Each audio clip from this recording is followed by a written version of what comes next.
Saudara-saudari yang dikasihi Tuhan, kita akan mulai ibadah kebaktian matahari terbenam kita pada hari ini. Kita bersyukur karena pimpinan Tuhan kembali pada sore ini kita dapat datang ke hadapan Tuhan. Kita mau menyembah Tuhan di dalam roh dan kebenaran. Kita akan mulai ibadah ini dengan pujian Tuhan berada di bait sucinya.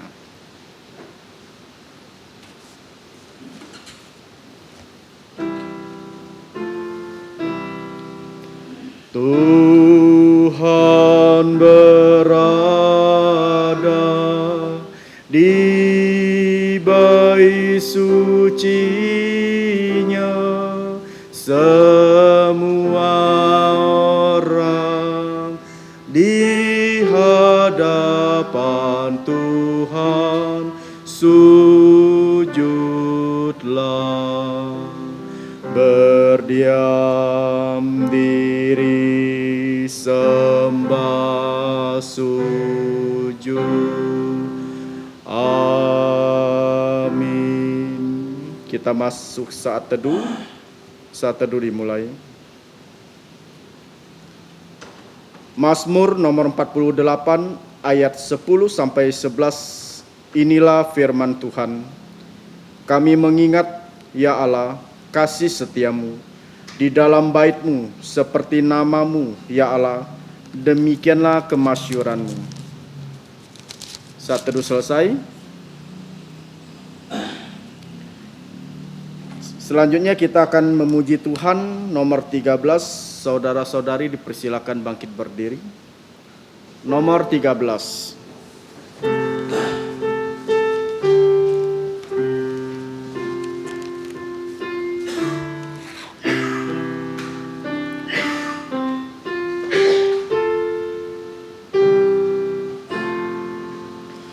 Allah Bapa hadir dalam bait sucinya, sembah sujudlah padanya.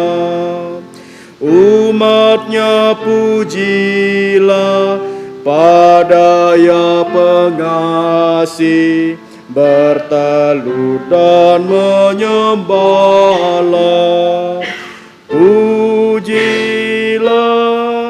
padanya, bersandingkannya, bersama pujinya. Allah Yesus hadir dalam bait sucinya, oh dengarkanlah sabdanya.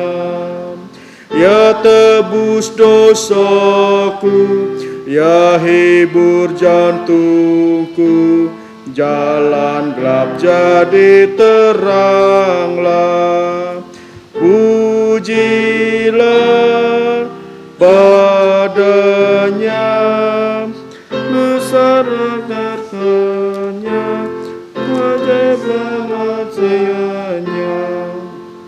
Roh Kudus hadir dalam bait sucinya dan berdiam di dalamku. Jadikan jantungku bait-Mu yang kudus, ya kitab-Mu pun genaplah. Pujilah padanya, bersama Yesusnya, sempurna puji Dia. Mari kita bersatu di dalam doa.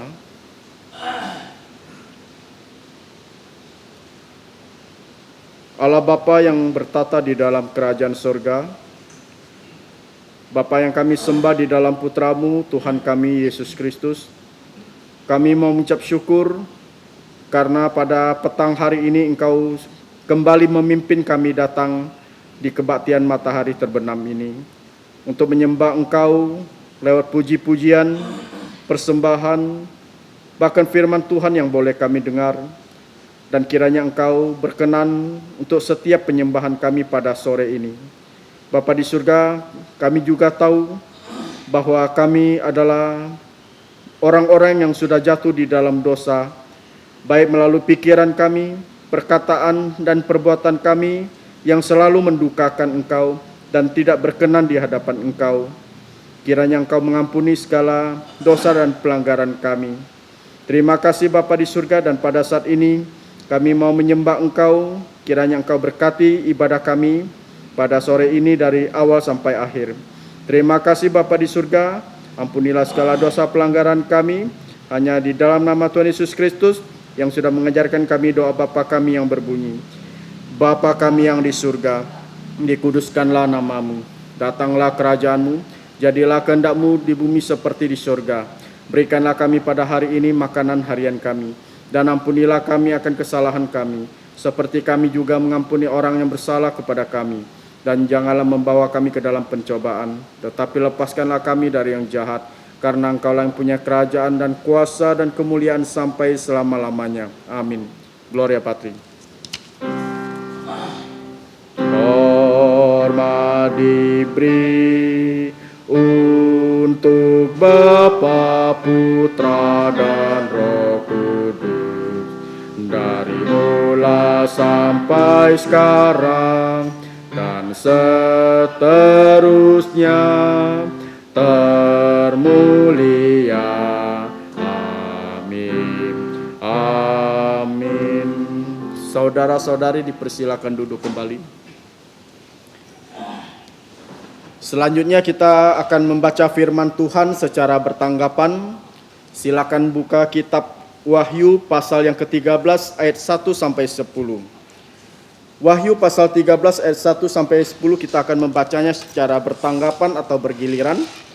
Saya baca yang pertama, saudara-saudari baca yang kedua, berlanjut terus. Nanti di ayat 9 sama ayat 10 kita akan sama-sama membacanya. Wahyu pasal 13 ayat 1 sampai 10 kita mulai. Binatang yang keluar dari dalam laut. Lalu aku melihat seekor binatang keluar dari dalam laut, bertanduk 10 dan berkepala 7. Di atas tanduk-tanduknya terdapat 10 mahkota, dan pada kepalanya ditulis nama-nama hujat. Binatang-binatang yang kulihat itu serupa dengan macan tutul, dan kakinya seperti kaki beruang, dan mulutnya seperti mulut singa. Dan naga itu memberikan kepadanya kekuatannya, dan tahtanya, dan kekuasaannya yang besar. Maka tampaklah kepadaku satu dari kepala-kepalanya seperti kena luka yang membahayakan hidupnya. Tetapi luka yang membahayakan hidupnya itu sembuh. Seluruh dunia heran, lalu mengikut binatang itu. Dan mereka menyembah naga itu, karena ia memberikan kekuasaan kepada binatang itu. Dan mereka menyembah binatang itu sambil berkata, siapakah yang seperti binatang ini? Dan siapakah yang dapat berperang melawan dia? Dan kepada binatang itu diberikan mulut yang penuh kesombongan dan hujat. Kepadanya diberikan juga kuasa untuk melakukannya 42 bulan lamanya. Lalu ia membuka mulutnya untuk menghujat Allah, menghujat namanya dan kemah kediamannya, dan semua mereka yang diam di surga. Dan ia diperkenankan untuk berperang melawan orang-orang kudus dan untuk mengalahkan mereka. Dan kepadanya diberikan kuasa atas setiap suku dan umat dan bahasa dan bangsa. Dan semua orang yang diam di atas bumi akan menyembahnya, yaitu setiap orang yang namanya tidak tertulis sejak dunia dijadikan di dalam kitab kehidupan dari Anak Domba yang telah disembelih sama-sama. Barang siapa bertelinga, hendaklah ia mendengar. Barang siapa ditentukan untuk ditawan, ia akan ditawan. Barang siapa ditentukan untuk dibunuh dengan pedang, ia harus dibunuh dengan pedang. Yang penting di sini ialah ketabahan dan iman orang-orang kudus. Berbahagialah orang yang kesukaannya membaca, merenungkan, dan menjalankan firman Tuhan. Selanjutnya kita akan memuji Tuhan kembali dengan pujian 281. Silakan buka pujiannya 281.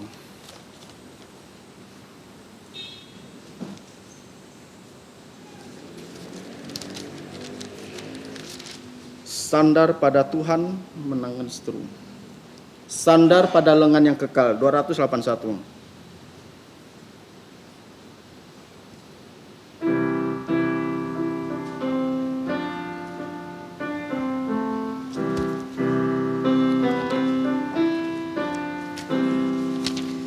Sandar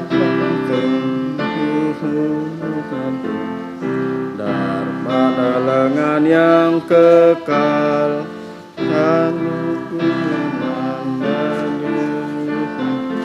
sandar pada lengan yang kekal, sandar, sandar, ku aman tiada bahaya, sandar, sandar, sandar pada lengan yang kekal. Sungguhlah indah jalan musafir, sandar pada lengan yang kekal. Terang dan cerah langkah jalanku, sandar pada lengan yang kekal. Sandar, sandar, ku aman tiada bahaya, sandar, sandar, sandar pada lengan yang kekal. Ku takkan cemas, ku takkan takut, sandar pada lengan yang kekal. Jantungku aman dia di sisiku, sandar pada lengan yang kekal. Sandar, sandar, ku aman tiada bahaya, sandar, sandar, sandar pada lengan yang kekal. Selanjutnya kita akan menghafal ayat hafalan terletak di kotak paling bawah. Saudara-saudari bisa melihatnya, yang diambil dari Mazmur nomor 23 ayat 1. Kita akan membaca 2 kali, menghafal sekali karena ayat ini ayat yang pendek. Kita akan mulai. 1, 2, 3. Mazmur nomor 23 ayat 1.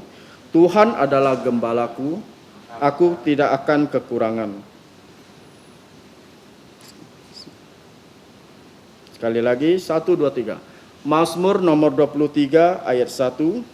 Tuhan adalah gembalaku, aku tidak akan kekurangan. Sekali lagi. 1, 2, 3.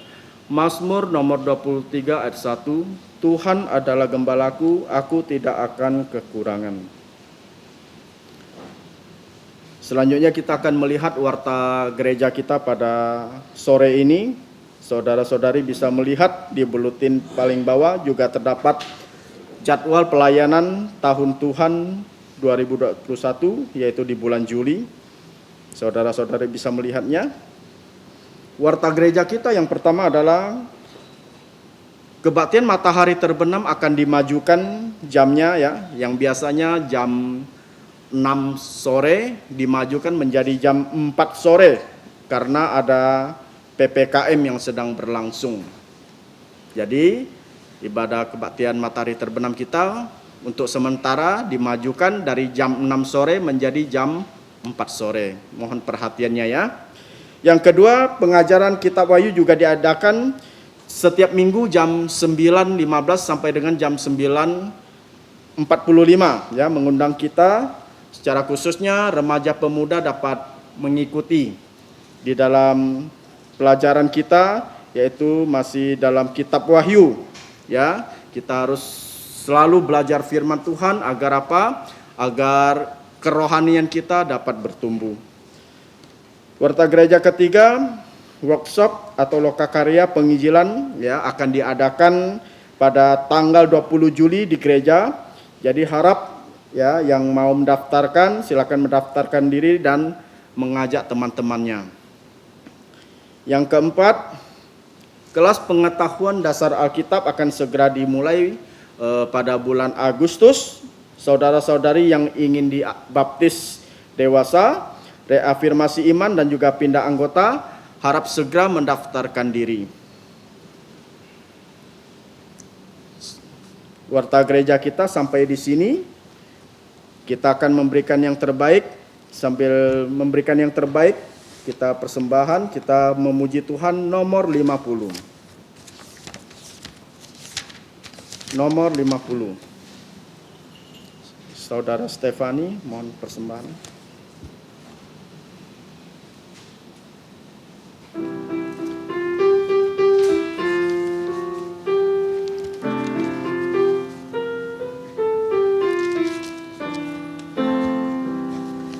Bila gelombang kehidupan menimpa, jantung jadi takut dan putus asa.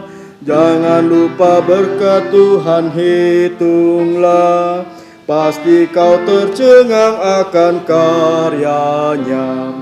Hitung berkat satu persatu, dan lihatlah karya Tuhanmu. Hitung berkat satu persatu, hitung berkat yang melimpah padamu. Adakah berat bebanmu menekan, dan salib yang kau pikul melelahkan?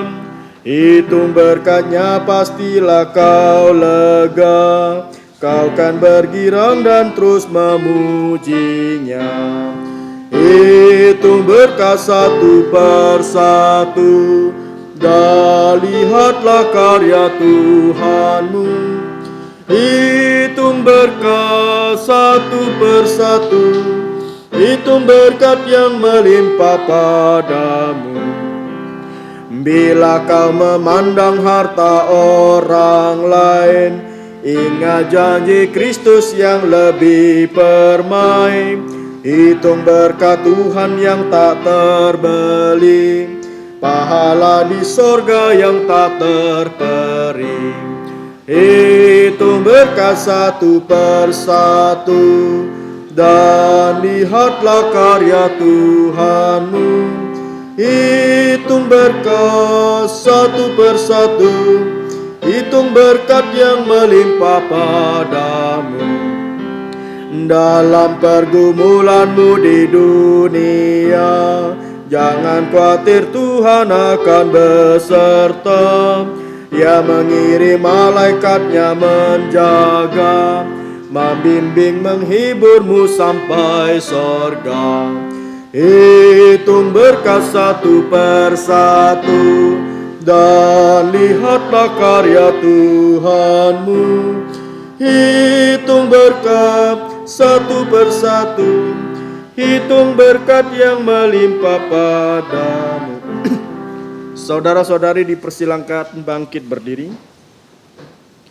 Kita menyanyikan doksologi.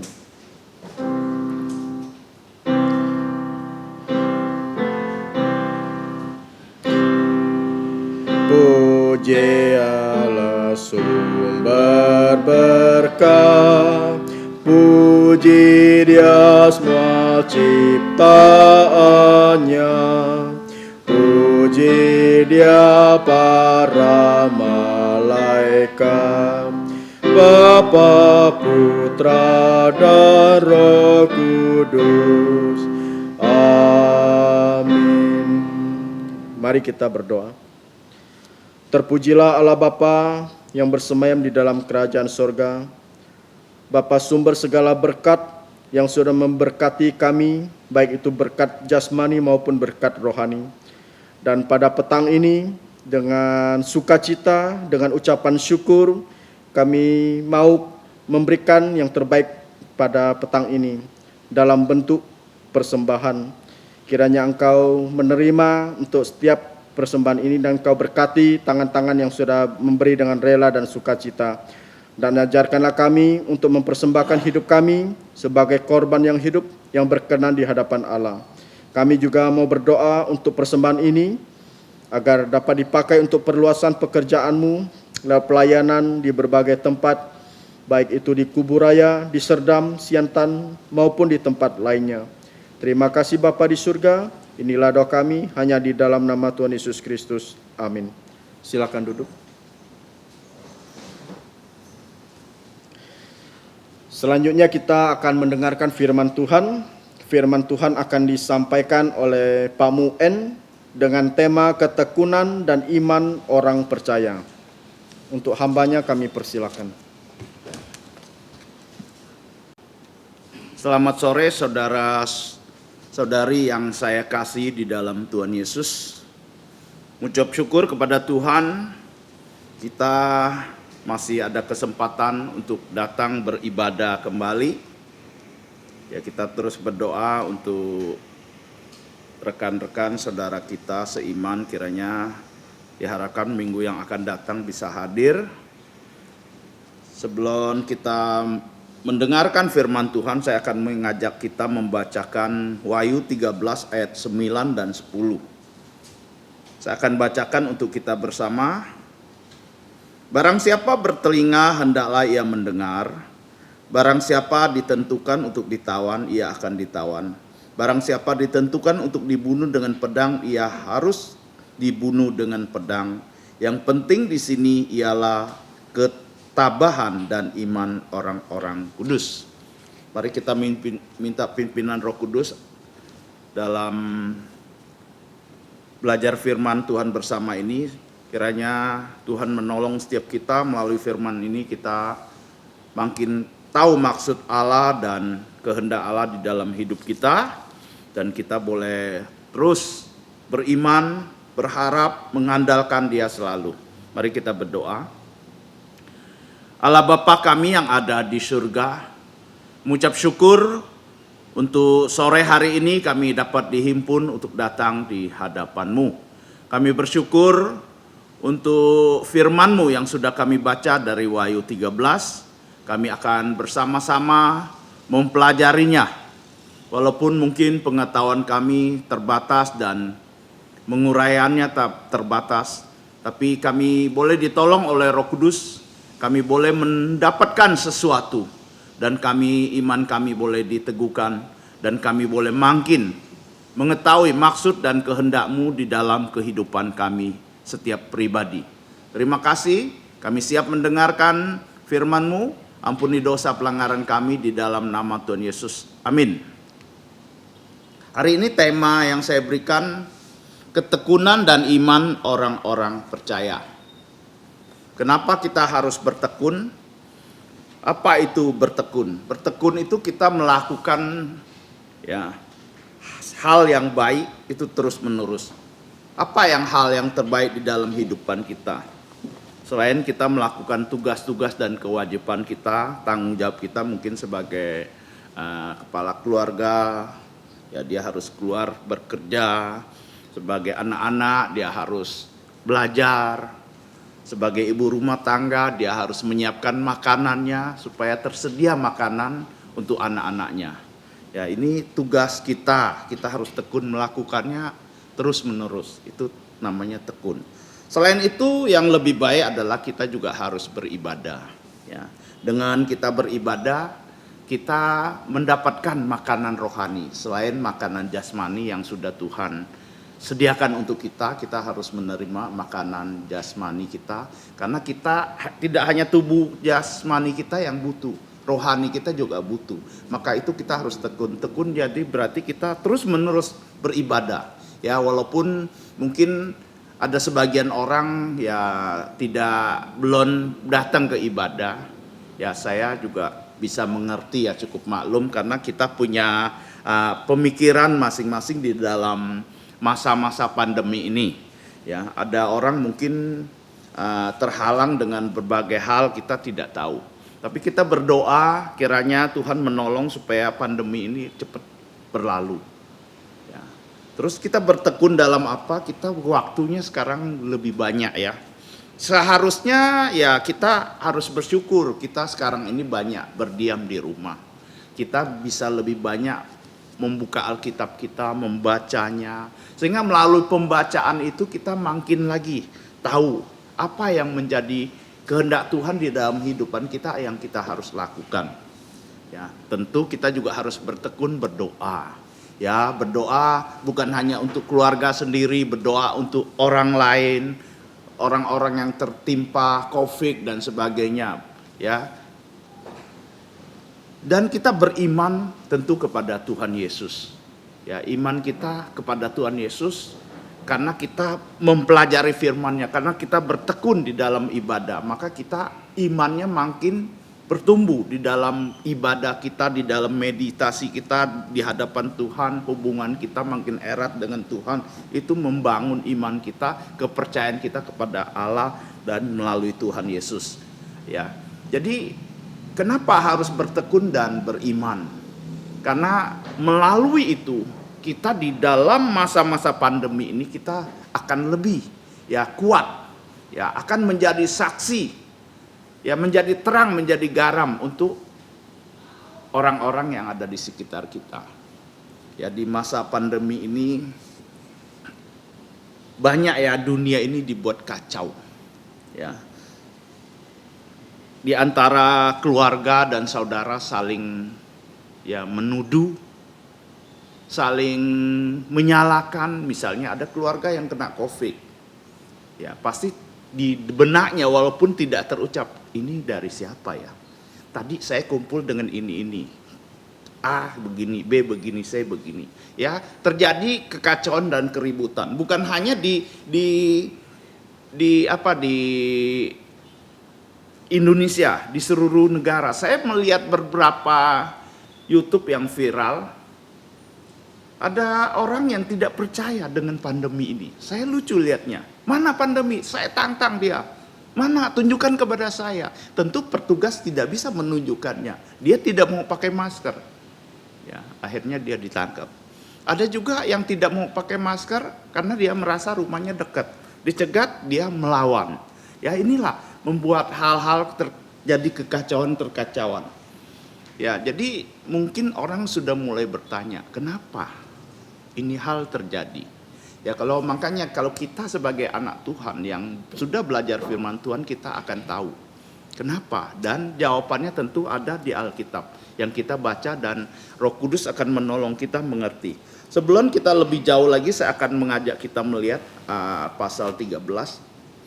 Kita sudah belajar dari pasal 12 2 minggu yang lalu. Di ayat terakhir, ayat 18, pasal 12 ayat 18 mengatakan, dan ia tinggal berdiri di pantai laut. Baru disambung dengan 13 ayat 1. Lalu aku melihat seekor binatang keluar dari dalam laut, bertanduk 10 dan berkepala 7. Di atas tanduk-tanduknya berdapat sebuah mahkota, dan pada kepalanya tertulis nama-nama hujat. Ya, ini kita dapat melihat kalau dari sini memang wahyu ini memang sulit untuk ditaksirkan, tapi kita dapat melihat bahwa ini adalah naga tua di ayat 18, dan di ayat 1 ini juga dia seekor binatang. Ini banyak lambang Jadi kita tidak bisa menaksirkannya binatang ini binatang apa dan bagaimana akan kemudian. Tapi kita sudah tahu minggu-minggu yang lalu kita sudah dijelaskan bahwa ini masa-masa yang kedua setelah damai semu. Akan terjadi hal-hal yang menakjubkan, hal-hal yang membuat orang-orang itu imannya jatuh, dan orang-orang yang masih ragu-ragu dia akan bingung mau melihat segala sesuatu ini. Ini adalah mungkin bisa ditaksirkan ini adalah tanda-tanda bahwa binatang ini dikatakan antikris Nanti ayat selanjutnya kita akan melihat ayat 3 Maka tampak kepadaku satu dari kepalanya seperti kena luka yang membahayakan hidupnya. Tetapi luka itu membahayakan hidupnya itu sembuh. Seluruh dunia heran, lalu ia mengikuti dia. Jadi antikris itu atau Kristus palsu itu dia meniru apa yang dilakukan oleh Tuhan Yesus untuk mempersona orang-orang yang tidak beriman. Kalau kita yang beriman, kita tentu sudah tahu. Yesus sudah memperingatkan kita di Matius pasal 24, katakan kalau kamu melihat nanti ada yang bilang Kristus di sana di sini, kamu nggak boleh percaya. Karena Alkitab jelas Kristus itu yang gimana. Jadi orang-orang yang tadi saya katakan kita bertekun, kita harus banyak baca firman, itulah faedahnya untuk kita. Sebagai anak-anak Tuhan, kalau kita hanya mengikuti ibadah secara bertekun itu tidak cukup. Kita harus juga meluangkan waktu untuk membaca firman-Nya supaya kita bisa makin mengerti ya maksud dan siapa ya ini. Ya, kita melihat ayat 2, dia menunjukkan kuasanya di sini.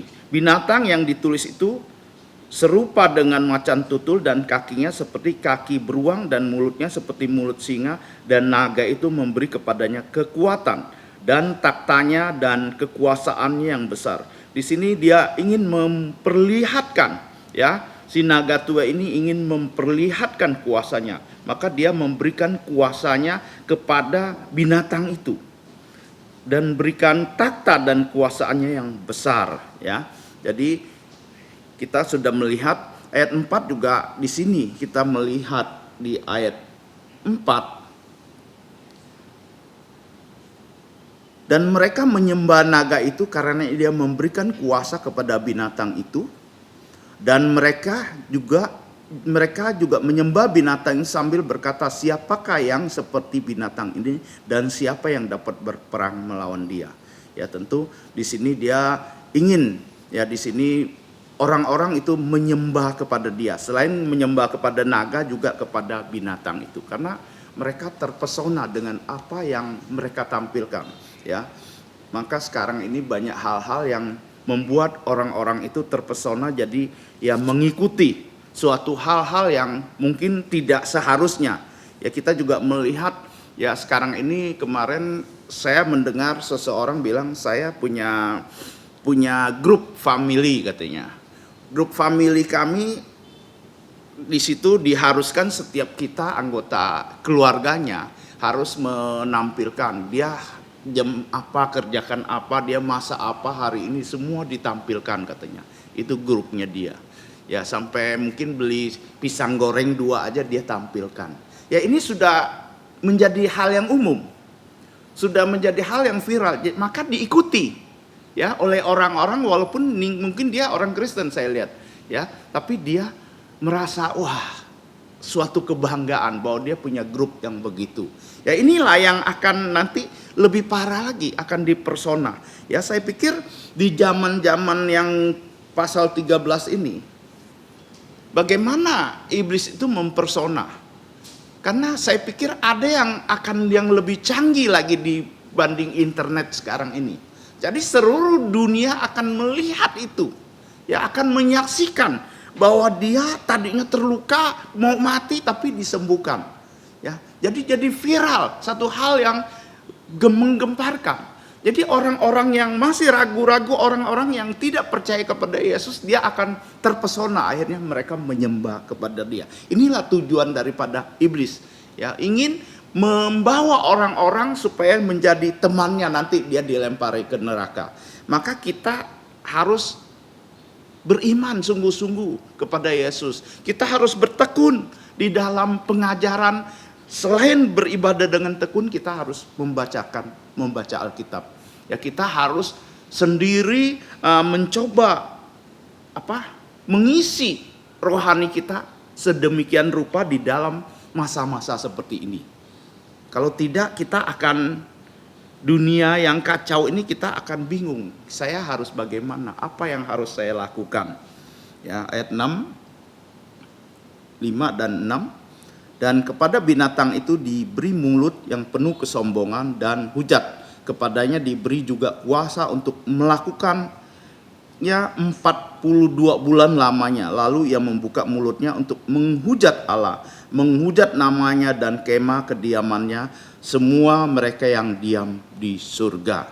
Ya di sini kita melihat ada yang penuh dengan kesombongan, mulut yang penuh kesombongan. Ya, ini adalah ya tanda-tanda atau ciri-ciri daripada iblis pada asal mulanya.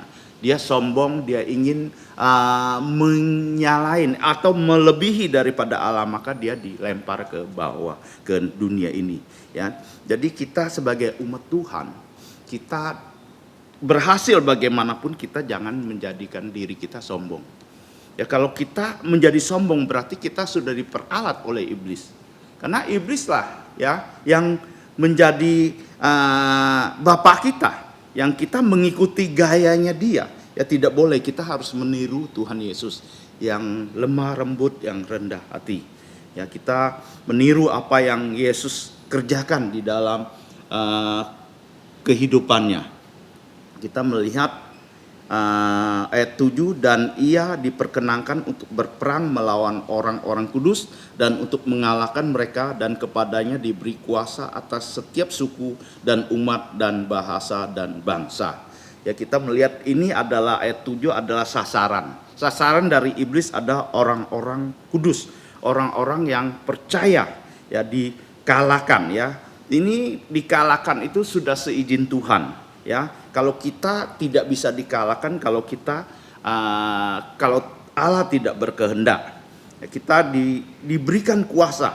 Ya, mungkin pasti ada batas-batasnya. Ya, kita melihat juga ayat 8, dan semua orang yang diam atas bumi akan menyembahnya, yaitu setiap orang yang namanya tidak tertulis sejak dunia dijadikan di dalam kitab kehidupan dari anak domba yang telah disembelih. Ya, kita melihat orang-orang yang mengikut dia pasti orang-orang yang menolak Tuhan Yesus, yang namanya tidak terdaftar di buku kehidupan dari awal. Ya, artinya ini pemilihan Allah kepada kita yang sudah percaya kepadanya. Ya, Allah juga berjanji tidak ada roh atau apapun yang akan merebut kita daripada milik Yesus ini, orang-orang milik Yesus. Ya, kita sudah pelajari ya ayat-ayat pasal-pasal sebelumnya bagaimana milik Tuhan Yesus diberikan materai, dikasih tanda ya di dahinya. Ya, jadi itu sudah kita pelajari. Jadi ini mengajarkan kepada kita orang-orang yang akan menyembah dia nanti ya adalah orang-orang yang diperalat, orang-orang yang tidak percaya kepada Tuhan Yesus. Nah, ayat 9 dan 10 di sini kita perhatikan, barang siapa bertelinga hendaklah ia mendengar. Ya, mendengar itu sangat penting. Ya, saya sebelah sini kuping saya kurang bisa mendengar. Kadang-kadang orang ngomong dari sebelah sini saya sudah tidak mendengar. Kadang-kadang orang-orang udah ngomong itu, saya mengulangi pertanyaan orang yang tadi sudah ngomong. Jadi kadang-kadang saya diketawain sama anak-anak. Ya, itulah mendengar ini sangat penting. Jadi kita mendengarkan firman Tuhan, kita harus mendengar dengan baik. Kita jangan terpengaruh oleh situasi. Ya, saya lihat memang zaman ini sudah iblis ya butakan rohani kita, ya keinginan kita untuk beribadah, sehingga kita kadang-kadang fokus waktu ibadah itu, waktu mendengarkan firman kita dengan misalnya dengan berbicara dengan teman kita, dengan HP kita dan sebagainya. Tapi di sini dikatakan barang siapa yang ditentukan, artinya kita dapat melihat bahwa apa yang terjadi di dalam kehidupan kita itu sudah di dalam kontrolnya Allah. Ya, kita jangan terus berkeluh kesah kalau ada sesuatu yang terjadi atas kehidupan kita di zaman sekarang ini. Ya, Bapak Gembala kita sering katakan ini baru sebagian kecil yang kita alami. Ya, banyak orang sudah menyalahkan Tuhan. Ada orang juga sudah bilang, di mana Allah? Kalau Allah itu ada, kenapa dia tidak menghilangkan COVID ini? Ya, jadi tidak sedikit orang sudah mulai ya berkeluh kesah, sudah menyalahkan Allah, bahwa Allah itu tidak ada. Ya, karena saya yakin, saya sangat yakin dan saya imani bahwa semua ini di bawah kontrolnya Tuhan. Ya, kalau kita kena pun sakit seandainya itu Tuhan izinkan. Ya, jadi ada keluarga kita misalnya yang kena COVID terus meninggal, kita nggak boleh menyalahkan Tuhan, dan kita juga jadi kecewa kita meninggalkan Tuhan. Itu tidak boleh terjadi. Tapi kita harus tahu kita sudah percaya pada Tuhan Yesus, kita mati caranya bagaimana, itu bukan masalah. Yang paling penting pada masa kita masih hidup, kita harus sungguh-sungguh percaya kepada Tuhan Yesus. Ya, di sini ditekankan yang penting di sini ialah ketabahan dan iman orang-orang kudus. Ya, artinya kita harus bertekun ya menghadapi situasi yang serba sulit ini. Ya, di dalam masa pandemi tadi saya sudah katakan banyak orang menjadi pengikut-pengikut iblis. Ya, di Yohanes pasal 8 ayat 4 katakan, kamu melakukan keinginan daripada iblis, maka kamu disebut bapakmu adalah iblis itu. Ya, kita juga tidak mengerti ya, dalam hidupan kita ini kita tidak bisa bilang tanya sama Tuhan kenapa begini dan kenapa begitu. Karena kita melihat, saya akan mengajak kita membaca satu ayat firman Pengkhotbah pasal 8. Pengkhotbah pasal 8 ayat 17. Demikian bunyi firman Tuhan, maka nyatalah kepadaku bahwa manusia tidak dapat menyelami segala pekerjaan Allah yang dilakukan di bawah matahari. Barang siapapun juga manusia berlelah-lelah mencarinya, ia tidak akan menyelaminya. Walaupun orang berhikmat mengatakan bahwa ia mengetahuinya, namun ia tidak dapat menyelaminya. Ya, kita manusia otaknya kecil, terbatas. Kita tidak tahu maksud dan rencana Tuhan di atas kehidupan kita. Kita hanya berserah penuh, bukan menyerah ya. Menyerah orang yang tidak melakukan sesuatu. Kita tetap melakukan bagian kita. Misalnya di zaman sekarang ini, kita keluar pakai masker. Ya, ada yang bilang pakai 2 rangkap lah lebih bagus. Ya, kita mencoba mencegah itu. Dan kita minum vitamin, kita istirahat yang cukup dan sebagainya. Kalau suatu hari ternyata kita udah jaga begitu masih kena, ya itu berarti Tuhan kehendaki. Ya, kita walaupun kita kena meninggal, ya itu sudah rencana Tuhan. Berarti cukup kita waktu kita sampai di sini. Tapi saya ingin katakan semasa kita masih punya kesempatan dan masih hidup, kita harus menjadi saksi untuk Tuhan. Ya. Saksi apa? Ketekunan kita dan iman kita sebagai orang-orang yang percaya. Ya, itu penting, sangat penting supaya orang yang melihat kita, oh, orang Kristen itu berbeda ya. Ya, kata-katanya juga berbeda. Di masa-masa seperti ini diperlukan orang-orang seperti ini. Tadi saya sudah katakan terjadi kekacauan, kesulitan, ketidakpastian, keresahan di masa pandemi ini. Bukan di Indonesia, di seluruh dunia. Ya, dia menyerang bukannya hanya kesehatan tapi ekonomi dan hubungan antar manusia yang seperti tadi saya sudah katakan. Kita kalau ada yang sakit di keluarga kita dibuat saling menyalahkan, saling tidak peduli lagi. Kita menjadi orang yang dibuat supaya egois, tidak memperhatikan satu dengan yang lain. Ya, jadi bisa terjadi saling menyalahkan. Ya, saya pernah dengar orang ada yang kena. Ya, di satu gereja mereka sudah kena beberapa orang di gereja. Pada saat itu mereka kumpul bersama. Nah, mereka sudah mulai mereka-reka. Wah, si ini anak muda nih, pasti dia sering keluar. Ya, dia yang bawa virus. Yang si ini nih suka belanja di pasar. Oh, dia yang kena. Jadi saling mencurigai. Inilah yang target iblis supaya kita kehilangan kasih, kehilangan perhatian, kita menjadi orang yang egois. Ya. Kalau suatu saat di kumpulan kita terjadi, kita tidak boleh saling menyalahkan. Ya, Tuhan ingin melihat di tengah-tengah orang Kristen, perkumpulan orang Kristen, kalau terjadi COVID ada yang kena, kita tidak saling menyalahkan, tapi saling memperhatikan, saling mendorong, memotivasi untuk dia lebih lagi. Ya, inilah tugas kita. Supaya di dalam hal-hal ini kasih Allah dinyatakan di tengah-tengah kita. Ya. Kenapa kita harus bertekun? Saya ingin mengajak kita baca satu ayat kembali. Yakobus pasal 1 ayat 2 sampai 4. Saudara-saudaraku, anggaplah sebagai suatu kebahagiaan apabila kamu jatuh di dalam berbagai pencobaan, sebab kamu tahu bahwa ujian terhadap imanmu menghasilkan ketekunan. Dan hendaklah ketekunan itu memperoleh buah yang matang, supaya kamu menjadi sempurna dan utuh dan tak kekurangan suatu apapun.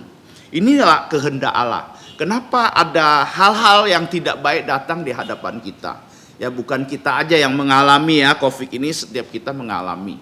Ya nanti yang kita baca tadi di Wahyu, ya kalau kita masih hidup di saat itu, itulah ujian yang akan kita hadapi.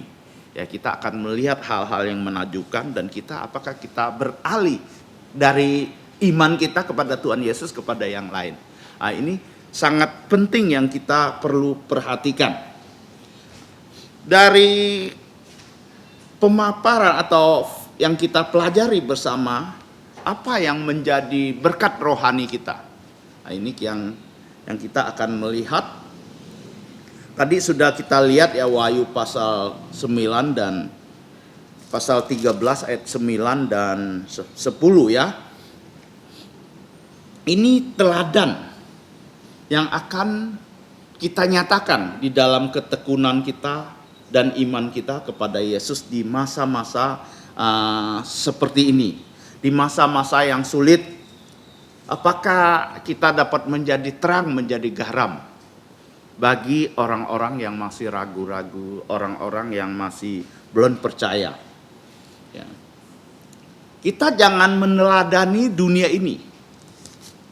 Kita jangan meneladani yang viral. Kita jangan meniru hal-hal yang tidak alkitabiah. Ya kita harus hati-hati di zaman sekarang ini. Banyak hal-hal membuat kita terpesona. Ya di HP sekarang yang makin maju kita makin banyak yang kita pengen tampilkan. Ya saya banyak juga melihat orang-orang ingin membantu di masa pandemi ini tapi diviralkan. Ya misalnya dia pergi ke satu tempat, dia melihat ada seseorang dagang, dia borong semua tapi diviralkan. Ya saya tidak bilang itu salah. Tapi ya kita sebagai anak-anak Tuhan kita perlu juga hati-hati. Ya, apakah itu berkenan di hadapan Tuhan? Karena firman Tuhan katakan kalau kananmu memberi, tangan kirimu tidak boleh tahu. Ya, jadi kembali kepada tadi kita harus tekun belajar firman Tuhan supaya kita tidak salah melangkah, supaya kita dapat menjadi saksi. Yang harus kita tiru siapa? Yaitu Tuhan Yesus. Yang harus kita tiru. Kalau kita banyak baca Alkitab, ya gembala sering katakan bacalah 4 Injil. Ya, jadi kita dapat belajar dari Tuhan Yesus apa yang dilakukan Tuhan Yesus di situ. Kita ya berusaha, bukan berarti kita akan melakukannya dengan sempurna. Kita manusia tidak sempurna. Banyak hal di zaman-zaman sekarang ini kita juga harus berhati-hati. Ya, apakah bukannya hal yang konyol ya yang kita lakukan. Seperti misalnya saya ambil contoh. Misalnya sekarang papa saya sedang sakit. Saya mulai bertanya dan berdoa. Ya mulai diskusikan. Kalau papa saya kenapa-napa, apakah saya harus ke Jakarta? Sedangkan Jakarta sedang merah bakal hitam. Ya. Jadi mungkin saya pikir ya lebih baik saya nggak ke sana. Karena di dalam diri saya sendiri membawa kelemahan-kelemahan di dalam tubuh saya. Saya tiap hari harus konsumsi obat dan kadang-kadang saya bisa mendadak ya lemah dan sebagainya. Jadi inilah saya ingin katakan kenapa. Kita harus berhikmat. Ya, banyak hal mungkin kita pengen tiru. Tapi apakah semua harus kita tiru? Tidak. Ya tetap kita waspada. Ya kita melakukan apa yang Tuhan perintahkan tapi dengan catatan kita harus berhikmat. Ya. Jadi apa yang kita tiru? Yesus itu kita melihat di dalam pelayanannya. Ya, walaupun dia dicaci maki, mungkin dikatakan orang tidak senang dengan apa yang dia lakukan atau hal-hal yang dia lakukan orang tidak berkenan. Ya. Tapi apa yang dikatakan Alkitab? 1 Petrus pasal 2 ayat 23, ketika ia dicaci maki, ia tidak membalas dengan mencaci maki. ia tidak membalas dengan caci maki. Ketika ia menderita, ia tidak mengancam, tetapi ia menyerahkan kepada Dia yang menghakimi dengan adil. Ya, juga di Petrus pasal 3 ayat 16, dan dengan jantung nurani yang murni, supaya mereka yang memfitnah kamu dengan hidupmu yang saleh dalam Kristus menjadi malu karena fitnahan itu. Jadi kalau kita melakukan apa yang Tuhan mau kita lakukan, kita tidak boleh takut dengan orang ngomongin. Ya, nggak perlu dengerin ya. Kita boleh dengar, bukan berarti kita nggak perlu dengar, tapi kita harus saring. Ya, kata-kata yang masuk. Seringkali kata-kata dari orang itu menjatuhkan kita dan membuat kita tertuduh. Ya, kita harus belajar. Ada hal-hal yang mungkin kita nggak perlu kita masukin. Ada hal-hal yang memang perlu kita renungkan. Ya, bukan berarti orang bilang sama saya cuek semuanya, orang ngomong saya nggak biarin, masuk sini keluar sini, bukan begitu. Yang saya maksudkan, kita harus berhikmat. Ya, kadang-kadang bisa aja ada seseorang Tuhan izinkan untuk tegur kita atau memperbaiki sikap kita. Ya, itu kita harus renungkan.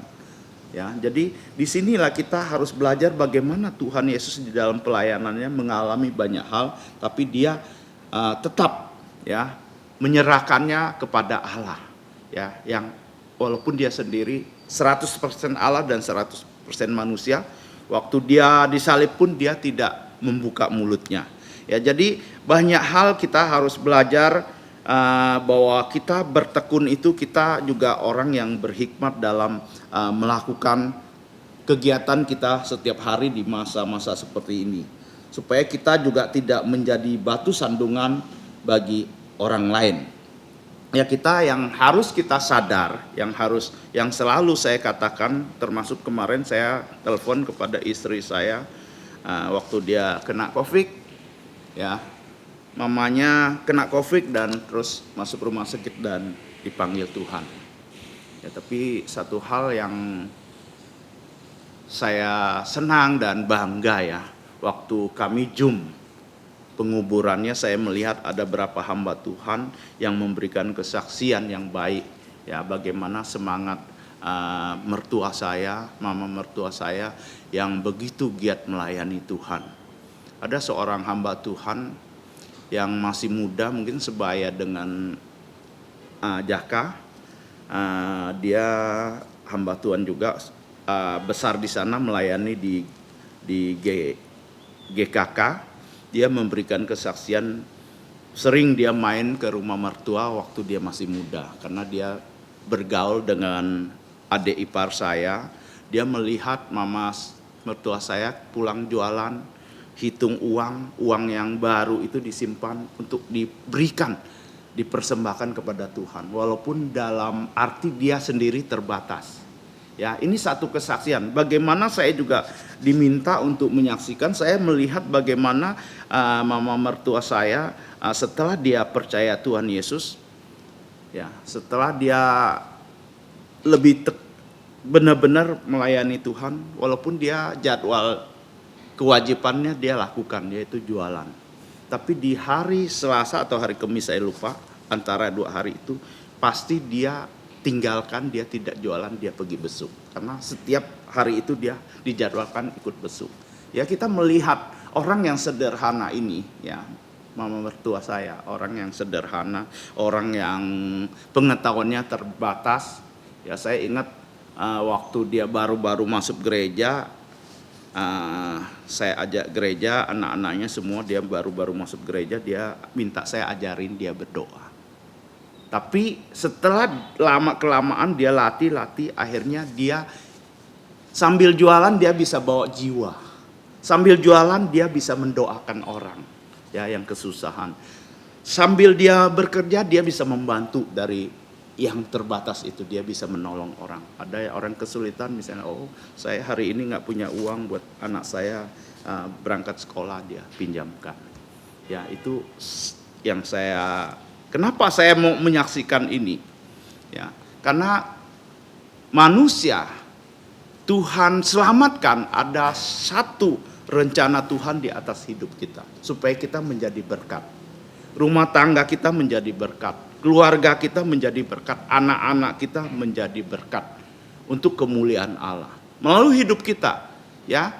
Saya tidak tahu nanti setelah saya dipanggil Tuhan, apa kesaksian yang saudara-saudara lihat dari saya selama kita berkumpul. Ya mungkin banyak hal yang jelek, ya ada hal-hal yang saya tidak tahu. Tapi kita harus berusaha. Saya juga tahu saya banyak kekurangan, tapi saya berusaha untuk lebih baik hari demi hari. Supaya kita menjadi teladan, supaya kita menjadi contoh untuk orang-orang yang masih ragu-ragu. Atau orang-orang yang banyak yang tidak menjadi contoh yang baik. Ya firman Tuhan hari ini secara singkat, ya walaupun tidak bisa saya gambarkan secara baik, karena wahyu ini tidak mudah untuk saya taksirkan. Ya saya tidak menaksirkan tanda-tanda atau lambang-lambang daripada semua ini. Tapi yang menjadi berkat kepada kita, kita harus bertekun dan menjadi orang yang beriman. Karena kita orang yang percaya kepada Tuhan Yesus. Tunjukkan ketekunan kita di dalam beribadah setiap minggu. Tunjukkan ketekunan kita di dalam kita membaca Alkitab dan berdoa setiap hari di rumah. Ya. Akhirnya kita diberikan kekuatan dari pembelajaran kita, iman kita bertumbuh, kita boleh menjadi berkat untuk keluarga kita, untuk tetangga kita, untuk orang yang kita kenal. Sehingga lewat hidup kita, orang yang belum percaya Yesus dapat percaya Tuhan Yesus. Ya memang kita harus memberitakan Injil. Tapi yang terpenting saya pikir prakteknya kita harus dilihat orang. Kalau kita prakteknya tidak baik, ya orang akan melihat, wah katanya orang Kristen kok kelakuannya begini dan sebagainya. Ya kita menjadi batu sandungan bukan menjadi berkat. Kiranya Tuhan menolong kita di masa-masa pandemi ini, di masa-masa yang sulit, di masa-masa yang penuh dengan tantangan dan pergumulan yang tidak mudah. Buat sebagian orang, mungkin orang kehilangan pekerjaan. Buat sebagian orang, mungkin dia gajinya berkurang. Buat sebagian orang, kesehatannya berkurang. Buat sebagian orang, ditinggalkan orang-orang yang dikasihi. Tidak mudah untuk melewati masa seperti ini. Tapi jika kita bertekun, kita beriman sungguh-sungguh dan berharap sepenuhnya kepada Tuhan, kita akan sadar dan kita akan punya lubuk jantung yang sesadar-sadarnya, seyakin-yakinnya bahwa semua ini di bawah kontrol Tuhan. Semua yang terjadi di dunia ini di bawah kontrol Tuhan. Bapak Gembala sering katakan, sehelai rambutmu tidak akan copot dari rambutmu kalau tidak Tuhan izinkan. Kira Tuhan menolong kita. Di dalam masa ini kita boleh makin dekat kepada Tuhan, kita boleh makin tekun, dan iman dan pengadalan kita kepada Tuhan makin baik. Mari kita berdoa. Allah Bapa kami yang ada di surga, mengucap syukur untuk firman-Mu yang sederhana, yang singkat, yang boleh disampaikan.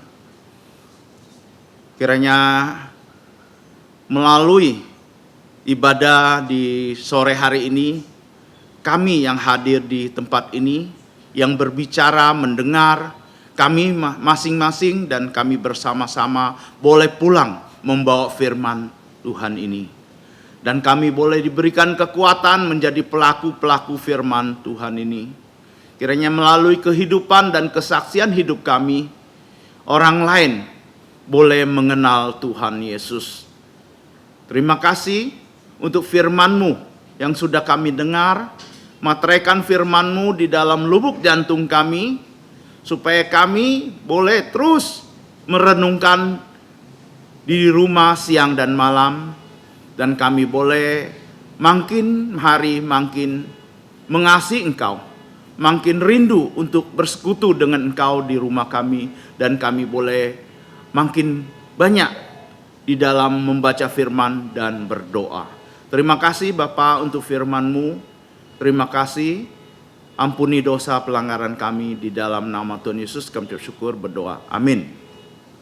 Kita akan memuji Tuhan. Setelah lagu ini hambanya akan menutup dalam doa penutup atau doa berkat. Kita akan membuka pujian 240.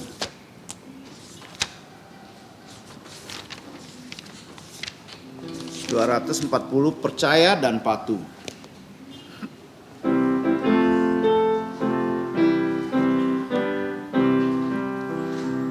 Bersama Tuhanku dalam terang firman-Nya, Ia menyinari jalanku. Ku turut perintah-Nya, Ia tinggal dalamku, berserta umat-Nya yang patuh. Percayalah dan patuh padanya, pasti kau dikasihnya. Hanya percayalah. Bila awan gelap lenyap bayang maut, saat tanpa wajah Tuhanku, hilanglah bimbangku, lenyap air mataku. Percaya dan patuh padanya. Percayalah, patuh padanya, pasti kau dikasihnya.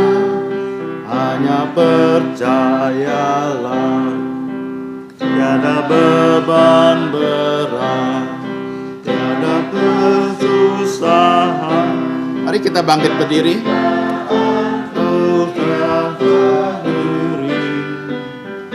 Hilanglah sedihku, hilanglah hinaku, karena anugerah-Nya besarlah. Percayalah, patuh padanya, kau dikasihnya. Hanya percayalah. Saudara-saudariku, mari kita kembali bersatu dalam doa. Allah Bapa kami yang mengasihi kami di dalam Putra-Mu Tuhan kami Yesus Kristus, yang adalah sekaligus Kepala Gereja.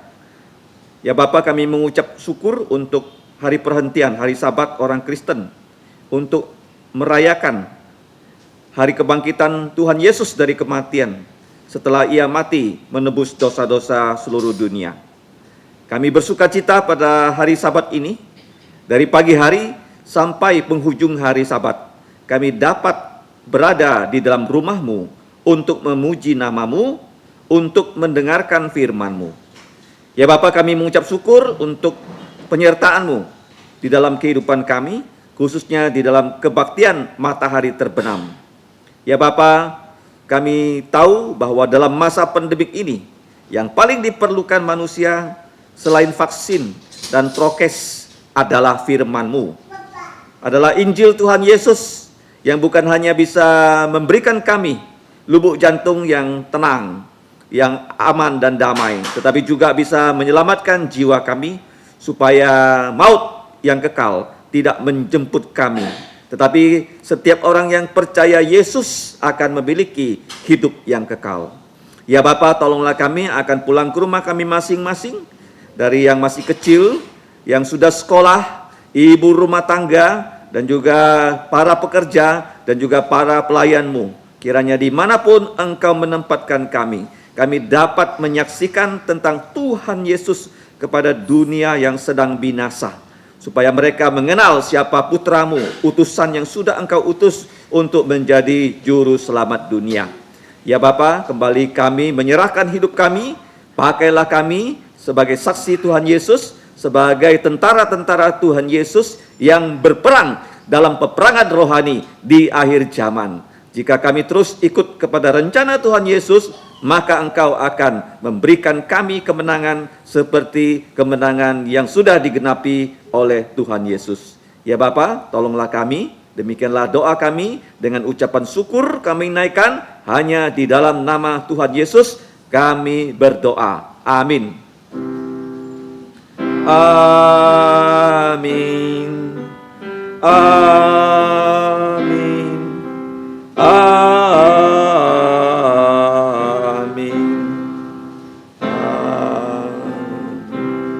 Saudara-saudariku dalam Kristus, silakan duduk, doa teduh.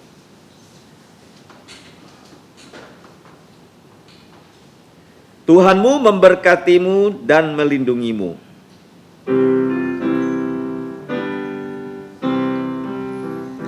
Tuhan memberkatimu, Tuhan melindungi, menyinarimu, memberi kasih karunia. Tuhan menyinarimu dengan wajahnya, memberi kasih karunia, karunia dan